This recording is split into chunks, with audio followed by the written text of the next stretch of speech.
This build will give you unlimited mod use, so you can spam it all day long.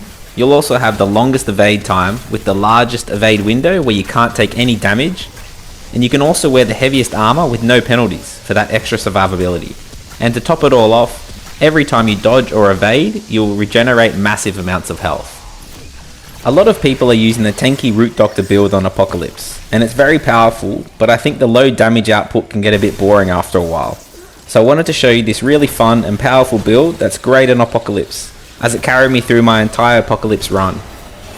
The main aim for this build is to use mods that deal higher damage that you can fire and forget about, and they'll still do higher damage. This is because our build will be constantly recharging our mods for unlimited use, and we can't run out of ammo like normal bullets do. The mod you pick is your preference, but my favourite is the Enigma's Chaos Driver, as it's still pretty overpowered on most enemies, and the Space Crabs, even though the last one sounds kinda like an STD. If you prefer another mod, I'm open to suggestions and I'd love to hear them, just tell me in the comments below. We want the Fire and Forget mods because it leaves us free to easily evade any enemy attacks without the problem of trying to shoot back at the same time.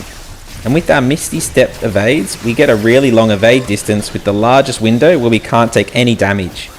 Plus, Misty Step allows us to wear the heaviest armor and it won't affect our evading speed or distance. So this is very survivable in Apocalypse, as you rarely get hit, and if you do, you're in the most protective armor to reduce that damage. We are using the Quilted Heart relic, and our fragments are Mythic Health, Healing Effectiveness, and Stamina Cost.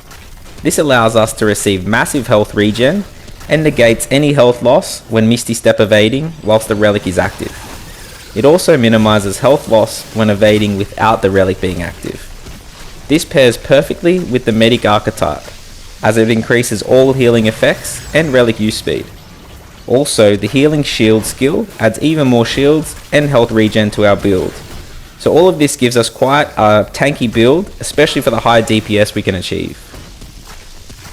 Now I'll quickly show you what rings and amulet choices make this build.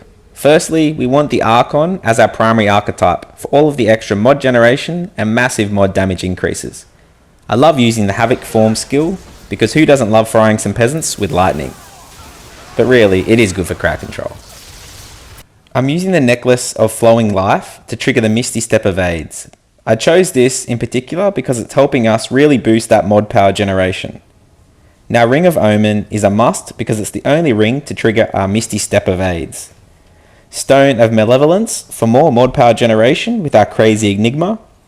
Ring of Diversion for increased window where we can't be hurt when dodging, and the Shard branded ring for increased mod damage. This build is really versatile and a lot of items can be swapped out to suit your personal playstyle.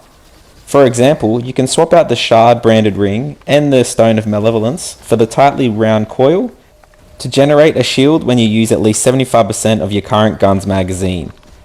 This, with the generating band, increases health regen when a shield is active.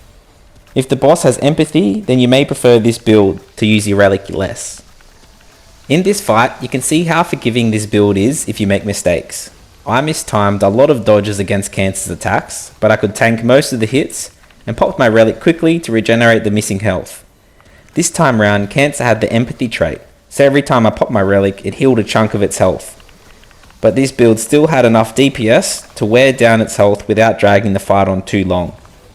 Another tip is if you want to drain less health when evading with Misty Step, when your relic isn't active, you can lower your armor weight and it will take less health with each evade. But I prefer the added survivability with Leto's armor and just accept that health drain if I'm not using a relic. You could even add the Nightfall weapon to this build for the unlimited uses of the Dreadwalker mod. With its big lifesteal stats, and entering that state also makes you significantly harder for enemies to hit you. But give it a try and let me know if you feel if it's better or not. I'm not quite sold on it. And that's about it. Thank you for watching and I hope you enjoy using this build. Please give me a thumbs up if you did. I've got plenty more build videos to come and I'll be covering the DLC when they are released, hopefully soon. So I'll see you there.